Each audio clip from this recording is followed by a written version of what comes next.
good rent-to-rent properties often produce more than $1,200 positive cash flow per month. And for most people, all they need is 5 to 7 properties before they gain financial freedoms from their jobs. However, with all the changes going on in the market over the years, is it still viable? And can you still produce positive cash flow from there? Hey, if you are watching my video for the first time, my name is Ernie, and for this channel, I will share with you my 10 plus years of property investing experience and ultimately why I decided to build a property management business and scale it up massively. I hope that my lessons are for your shortcuts to help you accelerate in your property investment journey.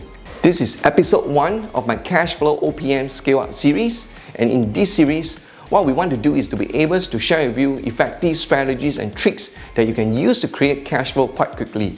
Traditionally, when we think of property investments, we usually don't see a way to get quick cash flow. So how is it that we can get those two to work together? The way we do that is by using the techniques called rent-to-rent. And what we meant by that is you controlling the properties not by purchasing or owning it, but as a master tenants and value adding to the tenants renting from you. This way, you'll be able to rent the properties out and generate much more income from leasing it out to multiple individuals. Before we dive deeper into that, let's roll back a few steps just to be clear of what rent-to-rent exactly is.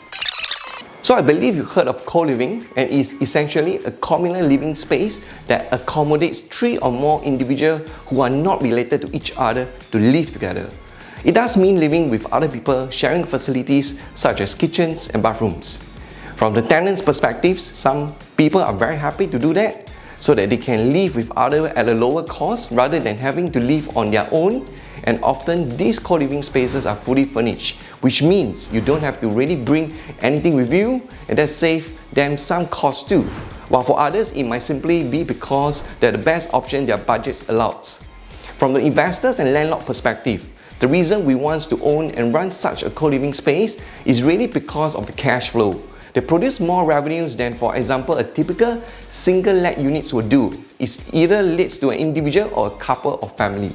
Most good businesses are based on understanding that there are significant demands for some things and there are gaps in the market that you can fulfill, and thus create their business. With a rent-to-rent strategy of a co-living space, the gap in the market is the entry-level living accommodations that most people moving to Singapore to work, study or live. So why I believe that now is the right time to do this is because I think there's going to be a huge spike in the demand of this type of affordable co-living accommodations. Primarily because the cost of living is increasing significantly, the housing market is getting more and more expensive, so affordability is one key factor why we're going to see a growth in these sectors. Well, of course, the other factors for the rise in co-living is also because more and more people like the idea and it's becoming more acceptable and quite the norm, especially among the younger generations. So how is it that the person who's running this co-living space can make so much profits? Let's say if you found a 4-bedroom private properties and you pay $5,500 a month for the rent. If you rent out each room individually for $1,500 to $2,200 each, that's earn you $7,500 per month if fully occupied. You pay the landlord $5,500 rent, you pay the bills, the gas, electricity, water, Wi-Fi, stuff like that for around $800. That's leave you with $1,200 cash flow each month. If you want to learn in-depth about the setup and the running cost of a rent-to-rent co-living space, then I will link my bootcamp sign up in the description box below and you can click and register interest. Next, you have to find suitable properties so that you can try to find properties that you can rent and then set up and convert them into a co-living space and get them operationally. However, one of the best way and cost-effective way is to look for existing co-living properties that are already in the marketplace, that are already operational and they are compliant. So your job is to come in to agree a deal with the owner of the properties and say, hey look, what if I can pay you property something very similar to what you're already getting from your tenants, minus all the costs, so maybe something's a little lesser than that, and that are not going to have a deal with all the hassle, the headaches, at the same time providing weekly cleanings and maintenance for the units. Now that doesn't mean doing a full rental of the kitchens and space, but what I'm talking about is perhaps just a couple of freshly painted walls, slight interior design, decorations, some stylings, just to make it more attractive with soft furnishing. So this way, when you're doing the photography, videography, or marketing of the co-living properties, you're really trying to pitch the lifestyle that people aspire to be in and people want to rent because it stands out way more than other properties available in the market. Okay, now you might be thinking, hey,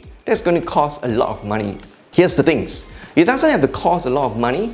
It's just understanding the little bits of details like that to be able to present some apartments in a better way. But more importantly, it is about understanding the markets, your potential tenants that are going to be living in the co-living space. What is it that they want? Of course, there's always different types of buyers in any marketplace. But there will be some people that want an entry-level products that's nice, affordable, and can serve their needs. And there will be other people that want something much more nice and much more desirable. It's like thinking about, for example, a car. Maybe somebody needs a car to be able to get from point A to point B. And other times, somebody wants something much faster, bigger, flashier, whichever it might be, because it makes them feel good and they're willing to pay a premium to be able to have a products like that. So when we translate this into properties market, you got the HDBs and studios renters at the entry level for college students, blue collar workers, so people who got the jobs and are working but maybe not a high salary. Then you got the more professional white collar workers who are those with fairly higher salaries like accountants, project managers, who really are people that can afford to stay somewhere nicer and they can pay a higher rent. What we're talking about here is to take an entry-level products to make it nicer than it already is, to be able to service that needs, and effectively you make the gap in between those two, which is a profit. If you want to be successful at this and you want to make it work in terms of quick cash flow, then the most important part of this, I believe, is about getting the numbers right. And this is where I see many people making mistakes. Because when I'm talking about the numbers, this is about doing your research and making sure everything stacks up properly.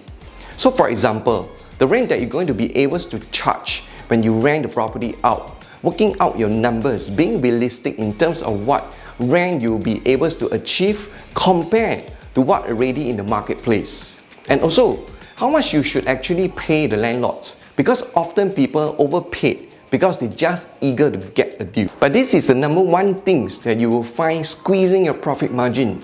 Then you also find people who overspend on their rent-to-rent co-living properties, especially when you're getting starting out. I strongly discourage you from doing that. I know you have to make sure the property is cash flow positive, make sure it's attractive, make sure it's affordable, but you need to learn how to find the right balance. So the key message here is, yes, you understand the principle of how to do this, but the most important part is to make sure the numbers works. Do your own due diligence throughout in terms of making it profitable, and you will get more successful projects running. If you enjoy this content, make sure to give us a like and subscribe to my channel. Or if there's any other topics or questions you have, feel free to leave me a comment. I will see you in the next video.